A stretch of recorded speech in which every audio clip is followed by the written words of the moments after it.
This presentation is delivered by the Stanford Center for Professional Development.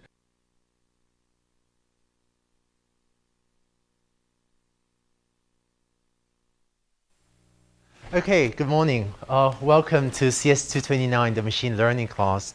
So what I want to do today is just spend a lot of time going over the logistics for the class, and then we'll start to talk a bit about machine learning. By way of introduction, my name is Andrew Ng, and I'll be instructor for this class. And so I personally work in machine learning, and I've worked on it for about 15 years now. And I actually think that machine learning is the most exciting field of all of computer science. So I'm actually always excited about teaching this class. Sometimes I actually think that machine learning is not only the most exciting thing in computer science, but the most exciting thing in all of human endeavor. So maybe a little bias there.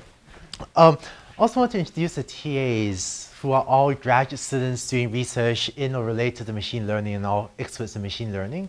Paul Baumstock works in machine learning and computer vision. Katie Chang is actually a neuroscientist who applies machine learning algorithms to try to understand the human brain.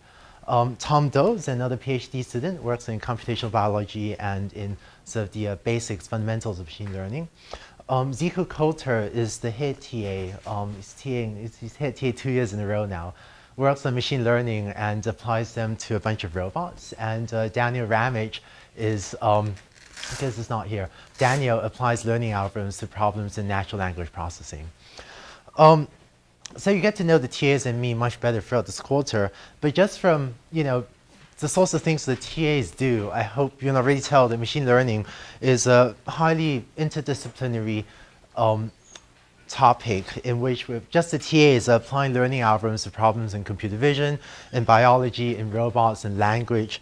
And machine learning is one of those things that has had and is having a large impact on many applications.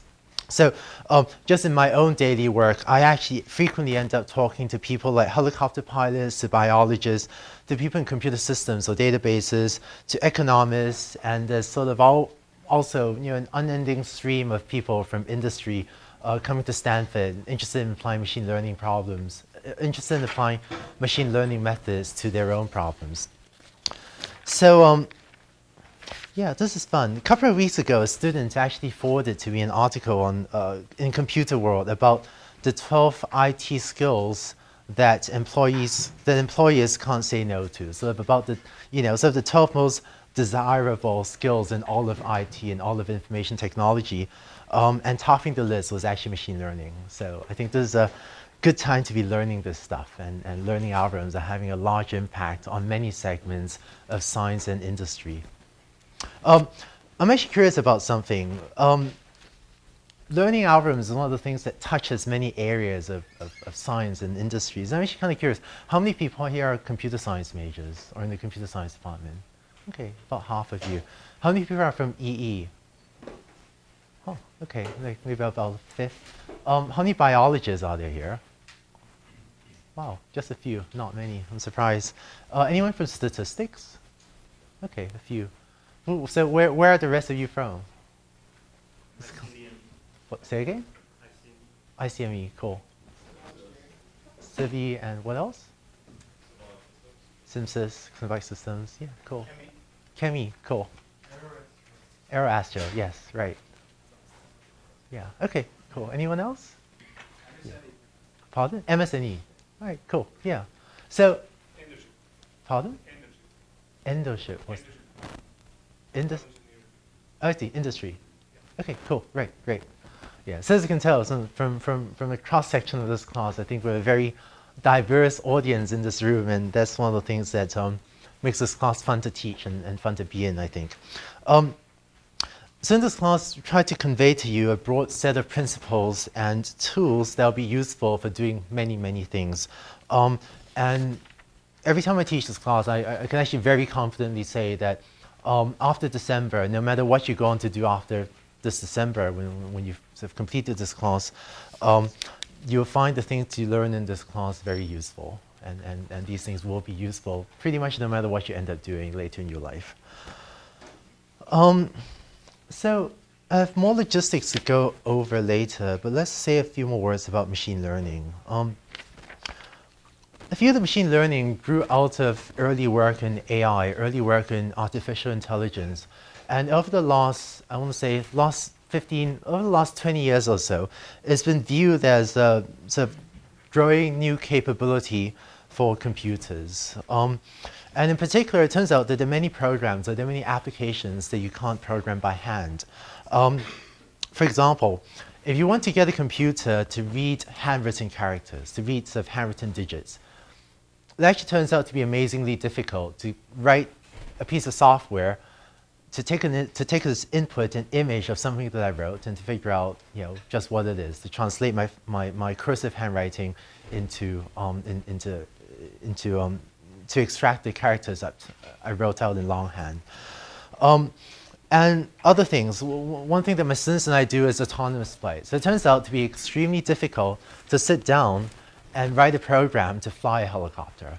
But in contrast, if you want to do things like these, to get software to fly a helicopter, have software recognize handwritten digits, one very successful approach is to use a learning algorithm and have a computer learn by itself how to, say, recognize your handwriting.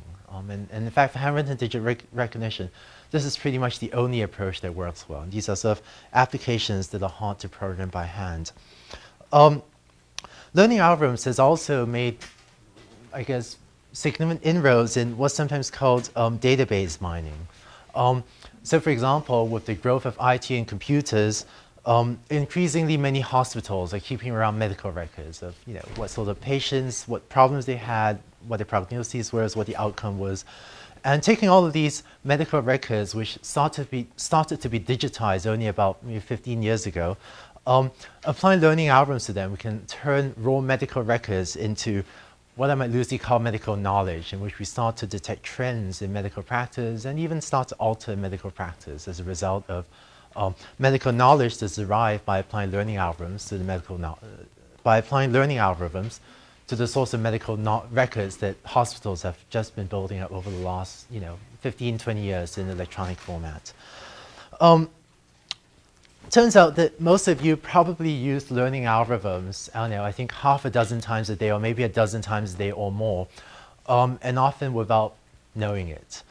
So for example, every time you send mail via the US postal system, turns out there's an algorithm that tries to automatically read the zip code you wrote on your envelope, and that's done via a learning algorithm. So every time you send US mail, you're using a learning algorithm, perhaps without even being aware of it.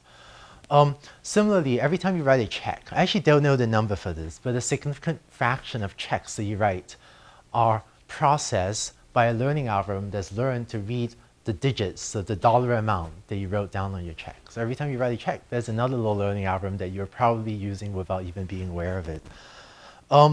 If you use a credit card, or I know at least one phone company was doing this, and lots of companies like eBay as well that do electronic transactions, there's a good chance that there's a learning algorithm in the back end trying to figure out if, say, your credit card's been stolen or if someone's engaging in a fraudulent transaction. If you use a website like Amazon or Netflix that will often recommend books for you to buy or movies for you to rent or whatever, these are other examples of learning algorithms that have learned what sorts of things you like to buy, what sorts of movies you like to watch, and can therefore give customized recommendations to you. I don't know, just about a week ago I had my car service, and even there my car mechanic was trying to explain to me some learning algorithm and the innards of my car that's sort of doing its best to optimize my driving performance or fuel efficiency or something. So most of us use learning algorithms, half a dozen, maybe dozens of times without even knowing it. And of course, learning algorithms also doing things like giving us a growing understanding of the human genome. So if someday we ever find a cure for cancer, I bet learning algorithms will have had a large role in that. That's sort of the thing that Tom works on, yes. So in teaching this class, I sort of have 3 goals. One of them is just to help convey some of my own excitement about machine learning to you. The second goal is, by the end of this class, I hope all of you will be able to apply state-of-the-art machine learning algorithms to whatever problems you're interested in. And if you ever need to build a system for reading zip codes, you know how to do that by the end of this class. And lastly, by the end of this class, I realized that only a subset of you are interested in doing research in machine learning. But by the conclusion of this class, I hope that all of you will actually be well qualified to start doing research in machine learning. Okay. So let's say a few words about logistics. The prerequisites of this class are written on one of the handouts, are as follows. In this class, I'm going to assume that all of you have sort of basic knowledge of computer science and basic knowledge of the basic computer skills and principles. So I'll assume all of you know what big O notation is, that all of you know about sort of data structures like queues, stacks, binary trees, and that all of you know enough programming skills to write a simple computer program. And it turns out that most of this class will not be very programming intensive, although we will do some programming mostly in either MATLAB or Octave. I'll say a bit more about that later.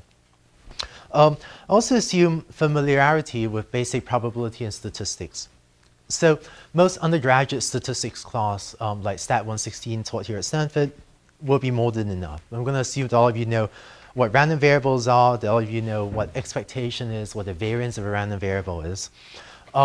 And if, in case for some of you, it's been a while since you've seen some of this material, at some of the discussion sections, we'll actually go over some of the prerequisites, sort of as a refresher course on the prerequisite class. And I'll say a bit more about that later as well. Lastly, I also assume familiarity with basic linear algebra. And again, most undergraduate linear algebra classes are more than enough. So if you've taken classes like Math 51, 103, Math 113, or CS 205 at Stanford, that would be more than enough. But basically, I'm going to assume that all of you know what matrices and vectors are, that you know how to multiply matrices and vectors, or multiply matrices and matrices, that you know what a matrix inverse is. If you know what an eigenvector of a matrix is, that'd be even better. But if you don't quite know, if you're not quite sure, that's fine too. We'll go over it in the review sections. Okay. So,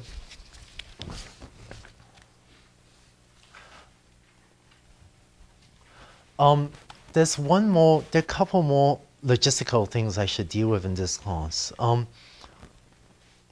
One is that, as most of you know, CS 229 is a televised class. In fact, I guess many of you are probably watching this, at home on TV. So I'm going to say hi to our home viewers.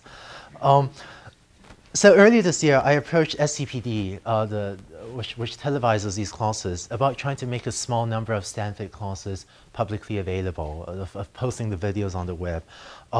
And so this year, Stanford is actually starting a small pilot program in which we'll post videos of a small number of classes online, sort of on the internet, in a way that makes it publicly accessible to everyone.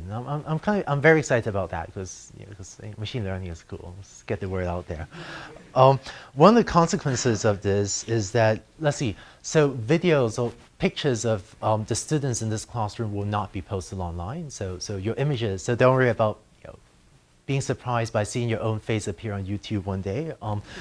But the microphones may pick up your voices. So I guess the consequence of that is that, because microphones may pick up your voices, no matter how irritated you are at me, don't yell out swear words in the middle of class. But because there won't be video, you can safely sit there and make faces at me, and that won't be shown. Okay. Let's see. I also handed out this. There were two handouts I hope most of you have. Course information handout. So let me just say a few words about parts of these. On the third page, there's a section that says online resources.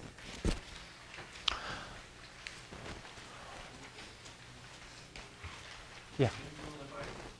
Oh, okay. Oh, louder? Yeah. Okay. Actually, could you turn up the volume? Testing. Is this better? Testing. Okay, cool. Thanks. So, right, online resources. The course is the homepage. It's written on the handouts. I won't write on the chalkboard. HTTP cs229.stanford.edu. And so when there are homework assignments or things like that, we usually won't bring, so if, in the mission of saving trees, we will usually not give out many handouts in class. So homework assignments, homework solutions will be posted online at the course homepage. As part of this class, I've also written, and I guess I'm also revised every year, a set of fairly detailed lecture notes that cover the technical content of this class. And so if you go to the course homepage, you also find the detailed lecture notes that sort of cover, that go over in detail all the math and equations and so on that I'll be doing in class. There's also a news group, su.class.cs229, also written on the handout. This is a news group that's sort of a forum for people in the class to get to know each other and have whatever discussions you want to have amongst yourself.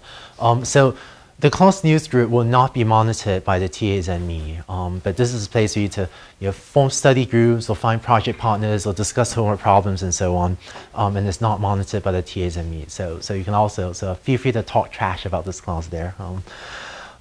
If you want to contact the teaching staff, please use the email address written down here, cs229-qa@cs.stanford.edu. This goes to an account that's read by all the TAs and me. So rather than sending us email individually, if you send email to this account, it'll actually let us get back to you, maximally quickly with answers to your questions. If you're asking questions about homework problems, please say in the subject line which assignment and which question the email refers to, since that will also help us to route your question to the appropriate TA or to me appropriately and get the response back to you quickly. Let's see, skipping ahead, let's see, 4 homeworks, 1 midterm, 1 open-ended term project. Notes on the honor code. So one thing that I think will help you to succeed and do well in this class and even help you to enjoy this class more is if you form a study group. So maybe start looking around where you're sitting now, and at the end of class today, mingle a little bit and get to know your classmates. I strongly encourage you to form study groups and sort of have a group of people to study with and have a group of your fellow students to talk over these concepts with.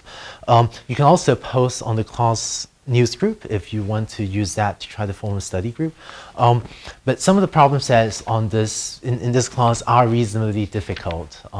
People that have taken class before may tell you they were very difficult. And just I think I'll bet it'll be more fun for you, and you probably have a better learning experience if you have if you form a study group of people to work with. So I definitely encourage you to do that. And just to say a word on the honor code, which is that I definitely encourage you to form a study group and work together, discuss homework problems together. But if you discuss homework problems with other students, then I'll ask you to sort of go home and write down your own solutions independently without referring to notes that were taken in any of your joint study sessions.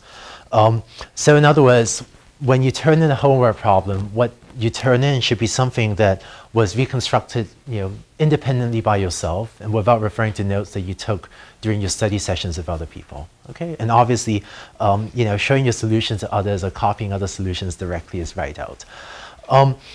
We occasionally also reuse problem set questions from previous years so that the problems are a bit more debugged and work more smoothly. And as a result of that, I also ask you not to look at solutions from previous years. And this includes both sort of official solutions that we've given out to previous generations of this class and previous solutions that people that have taken this class in previous years may have written out by themselves. Okay. Sadly, in this class, there are usually, sadly in previous years, there have often been a few honor code violations in this class. And last year, I think I prosecuted 5 honor code violations, which I think is a ridiculously large number. And so just don't look at those solutions and hopefully there'll be 0 honor code violations this year. I'd love for that to happen. There's a section here on the late homework policy. If you ever want to hand in the homework late, I'll leave you to read that yourself. We also have a midterm, which is scheduled for the Thursday, 8th of November at 6 p.m. So please keep that. Please keep that evening free. And let's see.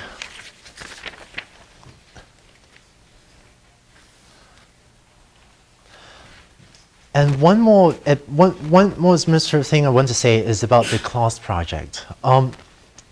So part of the goal of this class is to leave you well equipped to apply machine learning algorithms to a problem or to do research in machine learning. And so as part of this class, I'll ask you to execute a small research project, so as a small term project. And what most students do for this is either apply machine learning to a problem that you find interesting, or investigate some aspect of machine learning. So to those of you that are either already doing research, or to those of you who are in industry, or taking this from a company, one fantastic sort of way to do a class project would be if you apply machine learning algorithms to a problem that you're interested in, to a problem that you're already working on, whether it be a science research problem or sort of a problem in industry, you're trying to get a system to work using a learning algorithm. To those of you that are not currently doing research, one great way to do a project would be if you apply learning algorithms to just pick a problem that you care about, pick a problem that you find interesting, and apply learning algorithms to that, and play with the ideas and see what happens. And let's see. And the goal of the project should really be for you to do a publishable piece of research in machine learning. Okay. And if you go to the course website, you actually find a list of the projects that students had done last year. And so I'm holding a list in my hand. You can go home later and take a look at it online. But reading down this list, I see that last year there were students that applied learning algorithms to control a snake robot. There was a few projects on improving learning algorithms. There's a project on flying autonomous aircraft. There was a project actually done by our TA Paul on improving computer vision algorithms using machine learning. There are a couple of projects on Netflix rankings using learning algorithms. A few medical robotics ones on segmenting IOTA, segmenting pieces of the body using learning algorithms. One on musical instrument detection, another on RNA sequence alignment. I don't know. Few algorithms on understanding the brain, neuroscience, actually quite a few projects on neuroscience, couple of projects on understanding fMRI data on brain scans, and so on. Another project on market making, so financial trading. There's an interesting project on trying to use learning algorithms to decide what is it that makes a person's face physically attractive. There's learning algorithm, optical illusions, and so on, and it goes on. So lots of fun projects. When you take a look, then come up with your own ideas, but whatever you find cool and interesting, I hope you'll be able to make a machine learning project out of it. Yeah, question? Are these group projects? Oh, yes, thank you. So how many people can be in a group?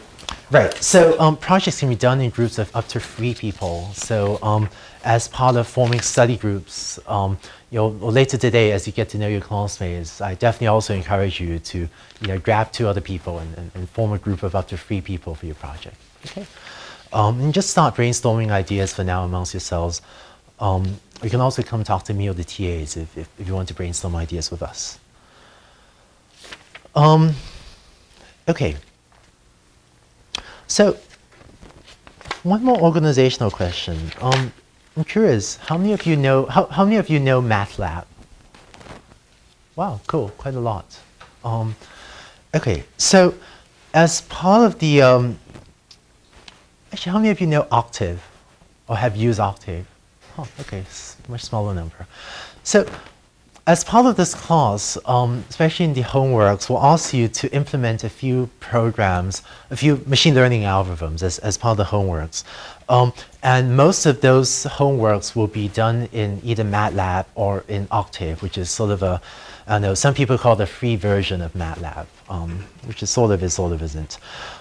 So I guess for those of you that haven't seen MATLAB before, and I know most of you have, MATLAB is a programming, I guess, a programming language that makes it very easy to write code using matrices, to write code for numerical routines, to move data around, to plot data. And it's sort of an extremely easy to learn tool to use for implementing a lot of learning algorithms. And for those of you, in case some of you want to work, on your own home computer or something, if you don't have a MATLAB license, for the purposes of this class, there's also, I should just write that down, it's MATLAB. There's also a software package called Octave that you can download for free off the internet. And it has, somewhat fewer features than MATLAB, but it's free, and for the purposes of this class, it'll work for just about everything. So actually, yeah, just a side comment for those of you that haven't seen MATLAB before, I guess. Once a colleague of mine at a different university, not at Stanford, actually teaches another machine learning class. He taught it for many years. So one day, he was in his office, and an old student of his from like 10 years ago came into his office, and he said, "Oh, professor, thank you so much for your machine learning class. I learned so much from it. There's this stuff that I learned in your class that I now use every day, and it's helped me make lots of money, and here's a picture of my big house." So my friend was very excited. He said, "Wow, that's great. I'm glad to hear this machine learning stuff is actually useful. So what was it that you learned? Was it the logistic regression? Was it the PCA? Was it the Bayesian networks? What was it that you learned that was so helpful?" And the student said, "Oh, it's the MATLAB." So for those of you that don't know MATLAB yet, I hope to do learn it. It's not hard, and we'll actually have a short MATLAB tutorial in one of the discussion sections for those of you that don't know it. Okay, the very last piece of logistical thing is the discussion sections. So discussion sections will be taught by the TAs, and attendance at discussion sections is optional, although they'll also be recorded and televised. And we'll use the discussion sections mainly for two things. For the next 2 or 3 weeks, we'll use the discussion sections to go over the prerequisites to this class, or if some of you haven't seen probability or statistics for a while, or linear algebra. We'll go over those in the discussion sections as a refresher for those of you that want one. Later in this quarter, we'll also use the discussion sections to go over extensions to the material that I'm teaching in the main lecture. So machine learning is a huge field, and there are a few extensions that we really want to teach but didn't have time in the main lectures for. So later this quarter, we'll use the discussion sections to talk about things like convex optimization, to talk a bit about hidden Markov models, which is a type of machine learning algorithm for modeling time series, and a few other things. So extensions to the materials that I'll be covering in the main lectures. And attendance at the discussion sections is optional. Okay. So that was all I had from logistics. Before I move on to start talking a bit about machine learning, let me check what questions you have.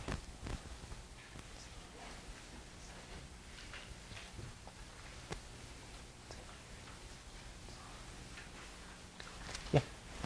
The reading courses, do you have to use MATLAB and Octave, or can we program in R or something like that? Probably prefer this. Yeah, let's see, right. So I would, so the policy as a policy has been that you're welcome to use R, but I would strongly advise against it, mainly because in the last problem set, we actually supply some code that will run in MATLAB and Octave, but that would be somewhat difficult for you to translate, but that would be somewhat painful for you to translate into R yourself. So for the early assignments, if you want to submit a solution in R, that's fine, but I think MATLAB is actually totally worth learning. I know R and MATLAB, and I personally end up using MATLAB quite a bit more often for various reasons. Cool.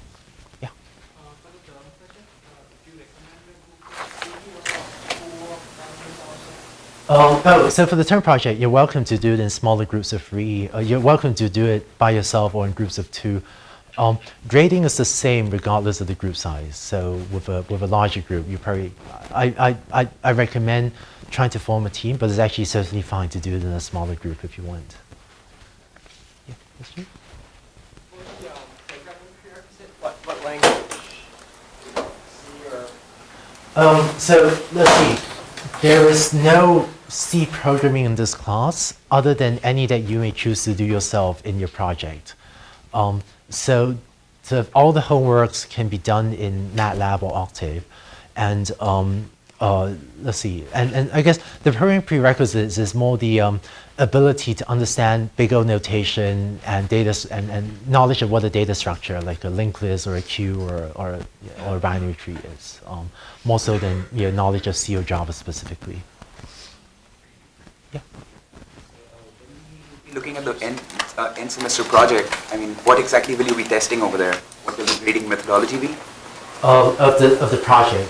Yeah. Let me answer that later. Let me in a couple of weeks I should give out a handout with sort of guidelines for the project. But I think for now we should think of the goal as being to do a cool piece of machine learning work that will let you experience the joys of machine learning firsthand, and really try to think about doing a publishable piece of work.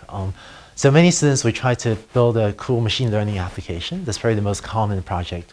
Some students will try to improve state-of-the-art machine learning. Some of those projects are also very successful, but so a bit harder to do. And there's also a smaller minority of students that will sometimes try to develop the theory of machine learning further. We try to prove theorems about machine learning. So they're usually great projects of all of those types, with applications of machine learning being the most common. Anything else? Okay, cool. So that was it with logistics. Let's talk about learning algorithms. So can I have the laptop display, please? Can I have the projector?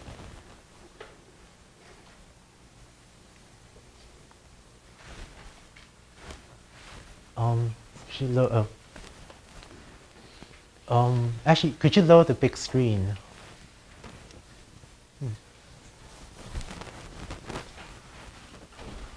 Cool. This is amazing customer service. Thank you. Oh, I see. Okay, cool. Okay, no, that's fine. I see. Okay, that's cool. Thanks. Okay, big screen isn't working today, but I hope you can read things on the smaller screens out there. Actually, in case you're wondering, I think this room just got a new projector that I don't know, someone sent you an excited email. Was it just on Friday, saying we just got a new projector in this, and they said with a 4,000 to 1 something or other brightness ratio. I don't know. So someone was very excited about the new projector in this room, but I guess we'll see that in operation on Wednesday. Start by talking about what machine learning is. What is machine learning? Here's a. Actually, can you read the text up there? Can you raise your hand if the text on the small screens is legible? Oh, okay, cool. Mostly legible. Okay, so I just read it out. So, what is machine learning? Way back in about 1959, Arthur Samuel defined machine learning informally as the field of study that gives computers to learn. Field of study that gives computers the ability to learn without being explicitly programmed. So Arthur Samuel, way back in the history of machine learning, actually did something very cool, which was he wrote a checkers program, which would play games of checkers against itself.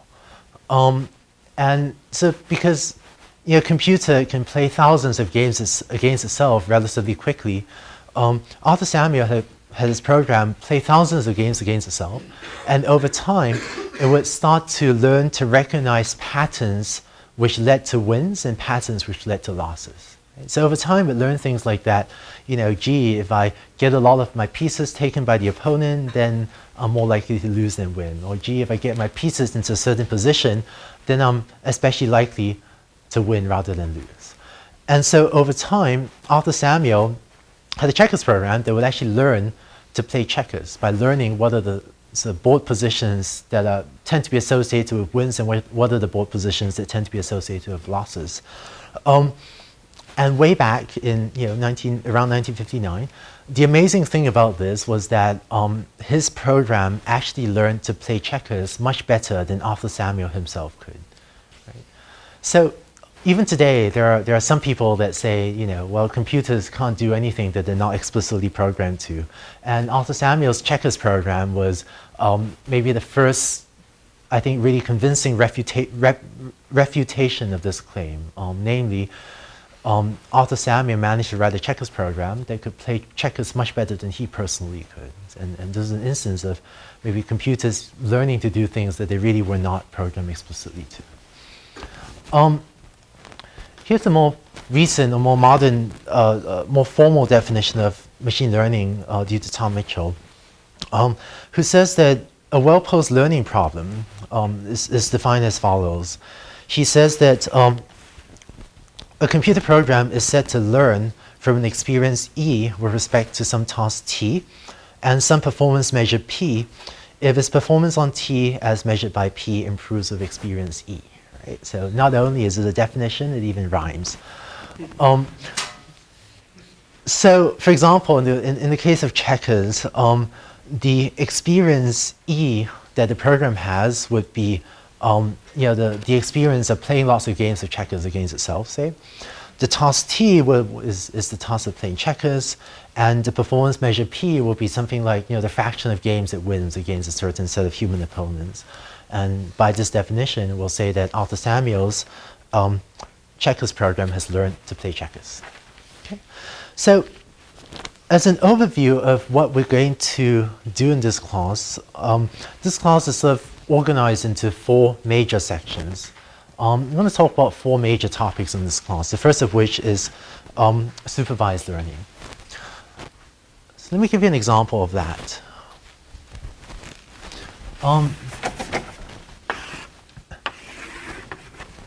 So suppose you collect a data set of housing prices, and one of the TAs, Dan Ramage, actually collected a data set for me last week to use an example later. But suppose that you go to collect statistics about how much houses cost in a certain geographic area, and Dan, the TA, collected data from housing prices in Portland, Oregon. So what you can do is, let's say, plot the square footage of the house against the list price of the house, right? So you get, so collect data on a bunch of houses. Let's say you get a data set like this with houses of different sizes that, are listed for different amounts of money. Now, let's say that I'm trying to sell a house in the same area as Portland, Oregon, was where the data comes from. Let's say I have a house that's, this size in square footage. And I want an algorithm to tell me about how much should I expect my house to sell for. Okay? So there are lots of ways to do this. And some of you may have seen elements of what I'm about to say before. So one thing you could do is look at this data and maybe fit a straight line to it. And then, if this is my house, you may then look at the straight line and predict that my house is going to go for about that much money, right? And there are other decisions that you can make, which we'll talk about later, which is, well, what if I don't want to fit a straight line? Maybe I should fit a quadratic function to it. Maybe that fits the data a little bit better.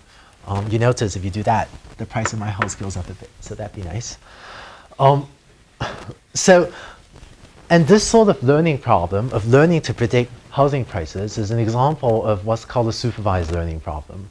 And the reason it's called supervised learning is because we're providing the algorithm a data set of a bunch of square footages, a bunch of housing sizes, and as well as the right answer of what the actual prices of a number of houses were. Right? And so we call this supervised learning because we're supervising the algorithm. Or in other words, we're giving the algorithm the quote right answer for a number of houses, and then we want the algorithm to learn the association between the inputs and the outputs and to sort of give us more of the right answers. Okay? It turns out this particular example that I drew here is an example of something called a regression problem. And the term regression refers to the fact that the variable you're trying to predict is a continuous value, is a continuous valued price. Well, there's another class of supervised learning problems which we'll talk about, which are classification problems. And so in a classification problem, the variable you're trying to predict is discrete rather than continuous. So as one specific example that sort of actually a standard data set you can download online that I've worked on and that lots of machine learning people have played with. Let's say you collect a data set on breast cancer tumors, and you want to know, whether you want a learning algorithm to predict whether or not a certain tumor is malignant. Malignant is the opposite of benign, right? So malignant means it's a harmful, bad tumor. So we collect, some number of features, some number of properties of these tumors, and for the sake of, for the sake of sort of having a simple toy explanation, let's just say that we're going to look at the size of the tumor, and depending on the size of the tumor, we'll try to figure out whether or not the tumor is malignant or benign. So tumor is either malignant or benign, and so the variable on the y-axis is either 0 or 1, and so your data set may look like, may look something like that. Right? That's 1 and that's 0. Okay. And so this is an example of a classification problem where the variable you're trying to predict is discrete values, either 0 or 1. In fact, more generally, there'll be many learning problems where we'll have more than one input variable, more than one input feature, and use more than one variable to try to predict, say, whether a tumor is malignant or benign. So for example, continuing with this, you may instead have a data set that looks like this. I'm going to plot this data set in a slightly different way now.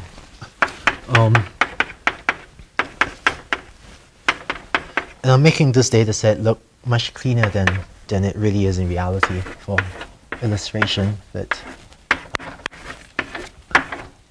okay, where, for example, maybe the crosses indicate malignant tumors, and the O's may indicate benign tumors. Right. And so you may have a data set comprising patients of different ages and who have different tumor sizes, and where a cross indicates a malignant tumor and an O indicates a benign tumor. And you may want an algorithm to learn to predict, given a new patient, whether their tumor is malignant or benign. Right? So for example, what a learning algorithm may do is maybe come in and decide that a straight line like that separates the two classes of tumors really well. And so if you have a new patient whose age and tumor size fall over there, then you may be, the algorithm may predict that the tumor is benign rather than malignant. Okay? So this is just another example of another supervised learning problem. And another classification problem. And so it turns out that one of the issues we'll talk about later in this class is in this specific example, we're going to try to predict whether a tumor is malignant or benign based on two features, or based on two inputs, namely the age of the patient and the tumor size. Turns out that when you look at real data sets, you find that learning algorithms often use other sets of features. In the breast cancer data example, you also use properties of the tumors like clump thickness, uniformity of cell size, uniformity of cell shape, marginal adhesion, and so on. So various other medical properties. And so, and one of the most interesting things we'll talk about later this quarter is what if your data doesn't lie in a two-dimensional or three-dimensional or sort of even a finite dimensional space? But is it possible, what if your data actually lies in an infinite dimensional space? Right? I plotted here a two-dimensional space. I can't plot to an infinite dimensional space, right? And so it turns out that one of the most successful classes of machine learning algorithms, something called support vector machines, actually takes data and works and maps data to an infinite dimensional space, and then does classification using not two features like I've done here, but an infinite number of features. And that will actually be one of the most fascinating things we talk about when we go deeply into classification algorithms. It's actually an interesting question, right? So think about how do you even represent an infinite dimensional vector, you know, in computer memory? You don't have an infinite amount of computers. How do you even represent a point that lies in infinite dimensional space? Right, we'll talk about that when we get to support vector machines. Okay. So let's see. Actually, I think. Well, so the second of the so that was supervised learning. The second of the 4 major topics of this class will be learning theory.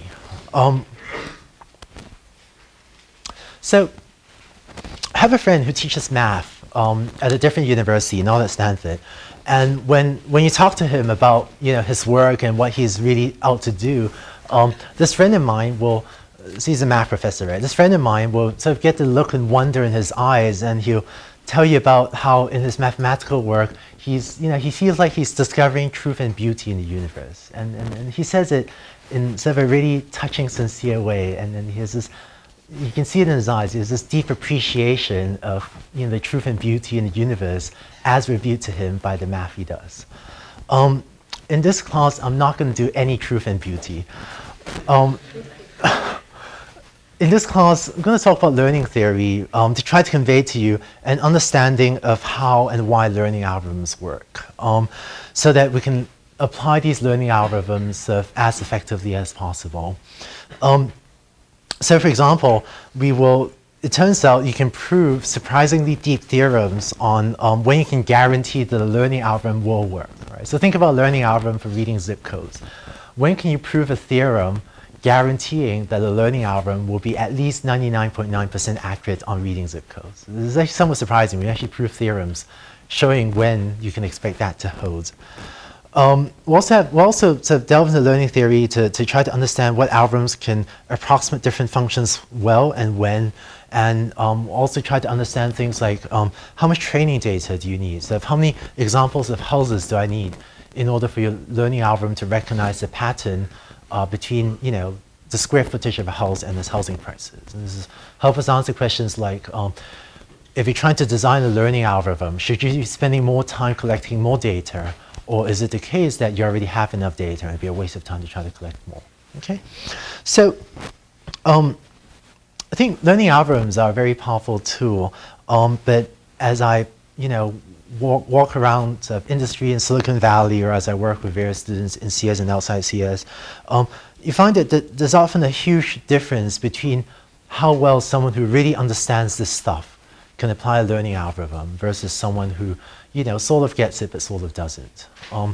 The analogy I like to think of is think of if imagine you were going to, you know, carpentry school instead of a machine learning class, right? If you go to a carpentry school, they can give you the tools of carpentry. They give you a hammer, a bunch of nails, a screwdriver, or whatever.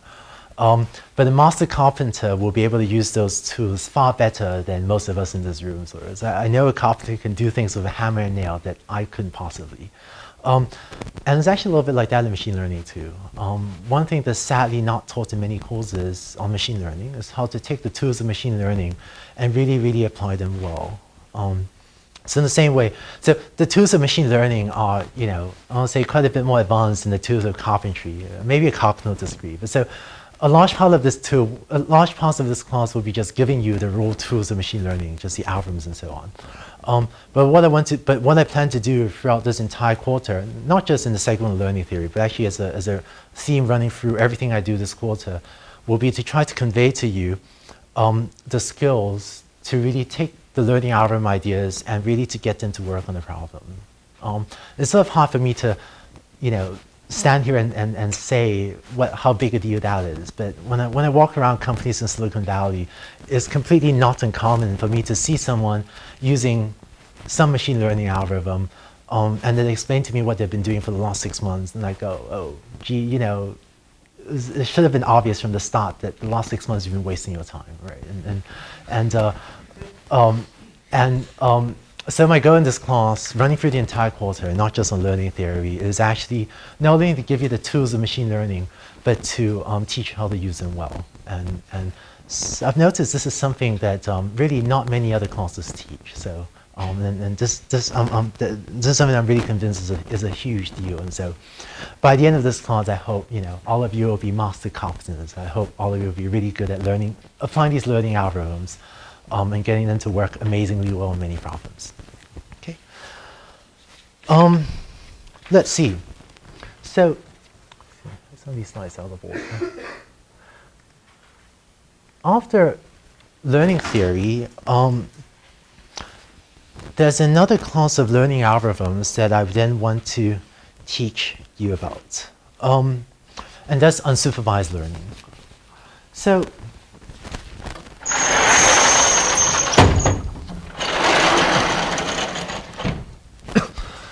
you recall, right? Well, on the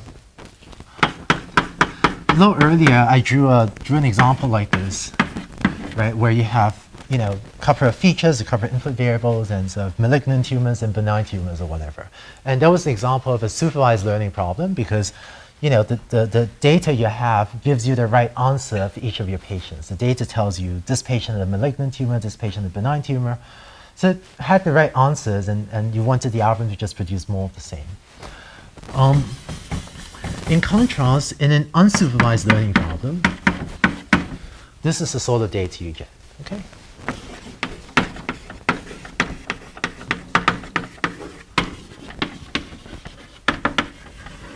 Where, speaking loosely, you're given a data set, and I'm not going to tell you what the right answer is on any of your data. I'm just going to give you a data set, and I'm going to say, would you please find interesting structure in this data for me? So that's the unsupervised learning problem, where you're sort of not given the right answer for everything. So for example, an algorithm may find structure in the data in the form of the data being partitioned into two clusters. So clustering would be one example of an unsupervised learning problem.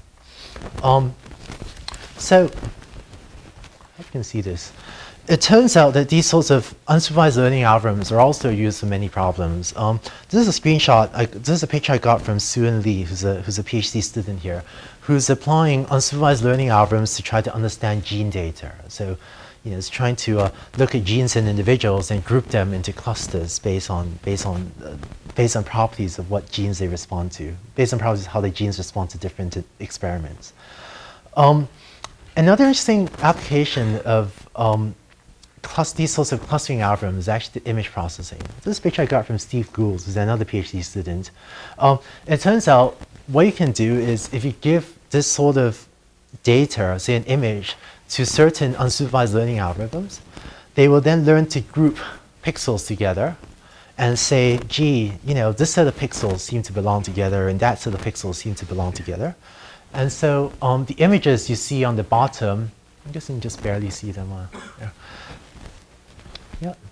So the images you see on the bottom are groupings, are what the algorithm has done to group different pixels together. On a small display, it might be easier to just look at the image on the right. The two images at the bottom are two sort of identical visualizations of the same grouping of the pixels into contiguous regions. And so it turns out that this sort of clustering algorithm, this sort of unsupervised learning algorithm, which sort of learns to group pixels together, it turns out to be useful for many applications in vision, in computer vision image processing. Let's show you one example. This is a rather cool one that two students, Ashutosh Saxena and Min Sun here did, which is given an image like this, right? This is actually a picture taken on Stanford campus. You can apply that sort of clustering algorithm and group the picture into regions. Yeah, let me actually blow that up so that you can see it more clearly.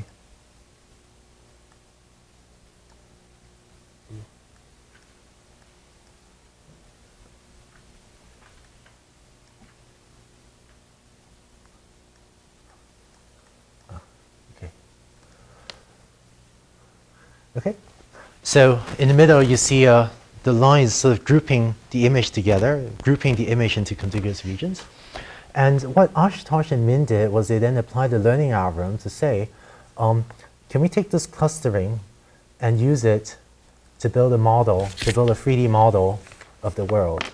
And so, using the clustering, they then had a learning algorithm try to learn what the 3D structure of the world looks like, so that they could come up with a 3D model that you can sort of fly through. Okay. By the way, many people used to think it's not possible to take a single image and build a 3D model. But using a learning algorithm and that sort of clustering algorithm is the first step.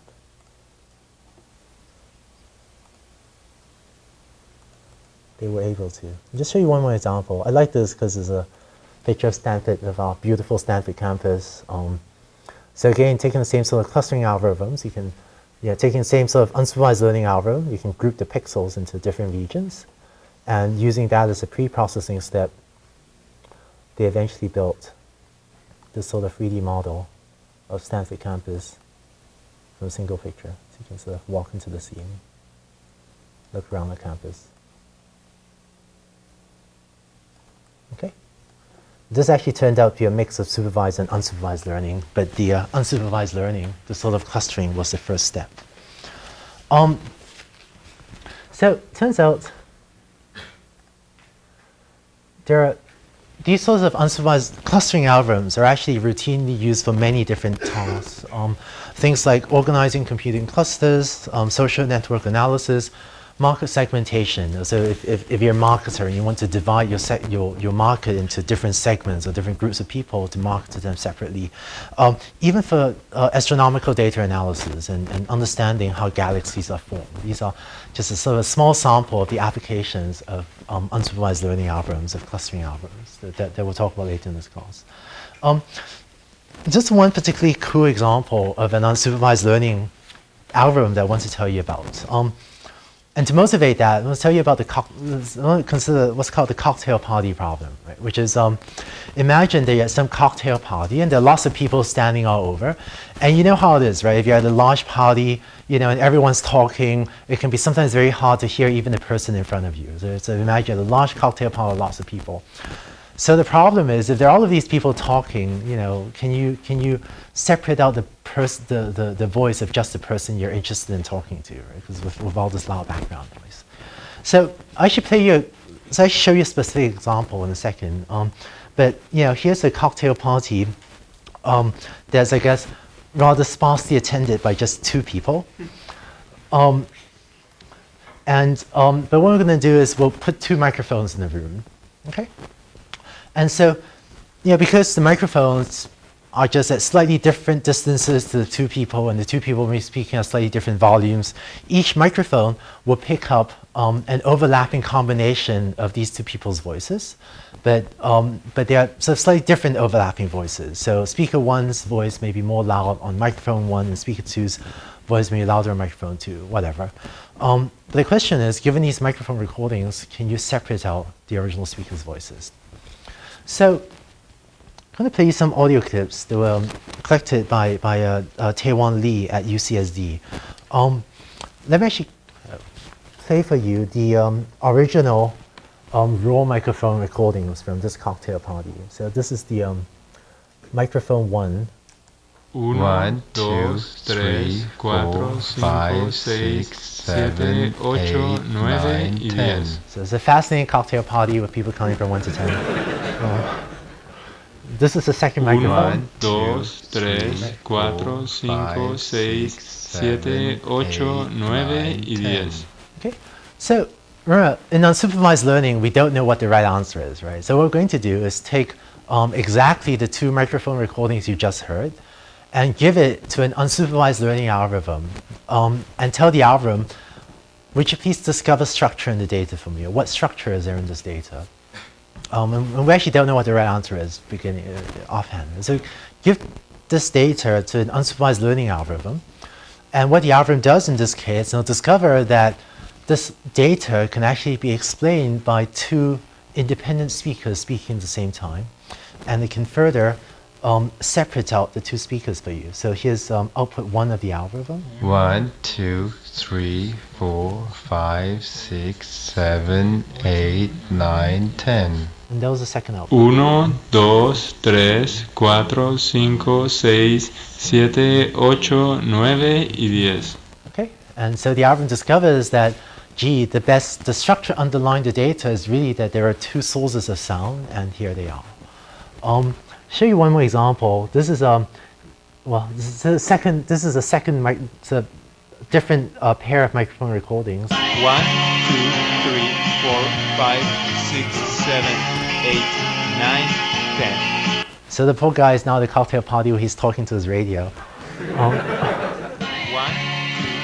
There's a second recording. 5, 6, 7, 8, 9, 10. Right, and if you give this data to the same unsupervised learning algorithm, the algorithm is actually called independent component analysis, and later in this quarter you'll see why. It then outputs the following. 1, 2, 3, 4, 5, 6, 7, 8, 9, 10. And that's the second output.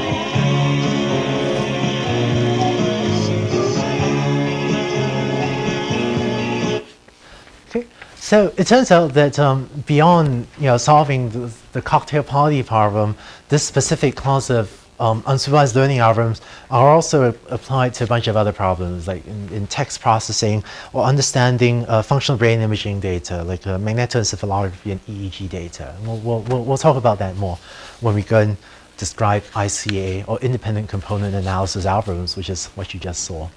And as an aside, this algorithm I just showed you, right, it seems like it must be a pretty complicated algorithm, right? To take these overlapping audio streams and separate them out. It sounds like a pretty complicated thing to do. So you're going to ask, how complicated is it really to implement an algorithm like this? It turns out, if you do it in MATLAB, you can do it in one line of code. So got this from Samuel Wise at Toronto, U of Toronto, and the example I showed you actually used a more complicated ICA algorithm than this, but nonetheless, I guess this is why for this class I'm going to ask you to do most of your programming in MATLAB and Octave, because if you try to implement the same algorithm in C or Java or something, I can tell you from personal painful experience, you end up writing pages of code rather than relatively few lines of code. I should mention that it did take researchers, many years to come up with that one line of code. So this is not easy. So that was unsupervised learning, and then the last of the four major topics I want to tell you about is reinforcement learning. And this refers to problems where you don't do one-shot decision making, right? So for example, in the supervised learning cancer prediction problem, you have a patient come in, you predict that the cancer is malignant or benign, and then based on your prediction, maybe the patient lives or dies, and then that's it, right? So you make a decision, and then there's a consequence. You either got it right or wrong. In reinforcement learning problems, you are usually asked to make a sequence of decisions over time. So for example, this is something that my students and I work on. If I give you the keys to an autonomous helicopter, we actually have this helicopter, here at Stanford. How do you write a program to make it fly, right? You notice that if you make a wrong decision on a helicopter, the consequence of crashing it may not happen until much later. And in fact, usually you need to make a whole sequence of bad decisions to crash a helicopter. But conversely, you also need to make a whole sequence of good decisions in order to fly a helicopter really well. So let me show you some fun videos of learning algorithms flying helicopters.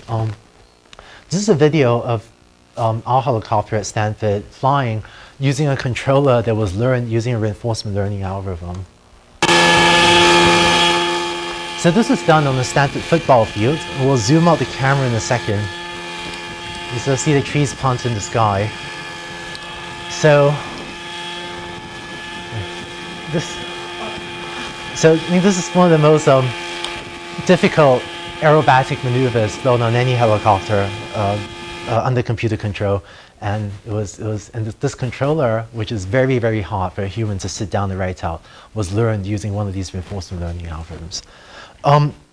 just a word about that. The basic idea behind the reinforcement learning algorithm is this idea of what's called a reward function. One way to think about it is, imagine you're trying to train a dog. So every time your dog does something good, you say, you know, good dog, and you reward the dog.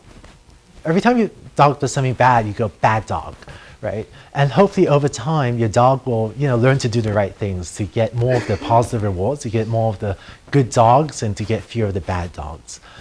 So the way we teach helicopter to fly, or any of these robots, is sort of the same thing.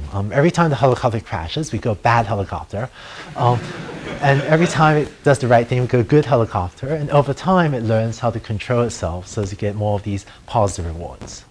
So reinforcement learning is I think of it as a way for you to specify what you want done. So you have to specify what is a good dog and what is a bad dog behavior. And then it's up to the learning algorithm to figure out how to maximize you know, the good dog reward signals and minimize the bad dog punishments. So just to show you, it turns out reinforcement learning is applied, you know, to other problems in robotics. It's applied to things in web crawling and so on. But it's just cool to show videos. So let me just show a bunch of them. This robot was actually this learning algorithm was actually implemented by our head TA Zico. Of programming a four-legged dog, because Sam Schreiber in this class is also working on the project, and Peter Rebu and Mike and a few others.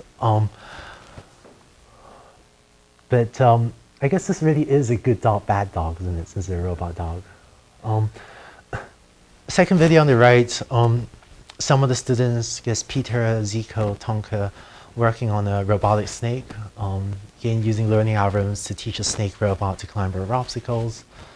The low left, this is a kind of fun example. Arshad Saxena and Jeff Michaels use learning algorithms to teach a car how to drive at, you know, reasonably high speeds off-road, avoiding obstacles.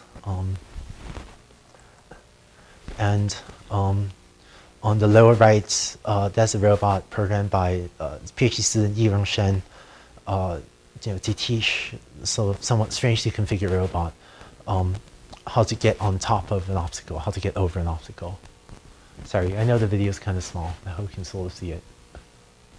Okay, so I think all of these are robots that I think are very difficult to hand code a controller for, but using these sorts of learning algorithms, you can, in relatively short order,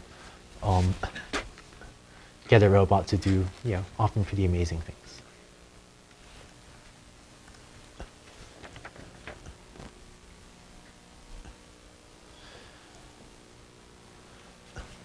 Okay, so that was most of what I wanted to say today. Just a couple more last things, but let me just check what questions you have right now.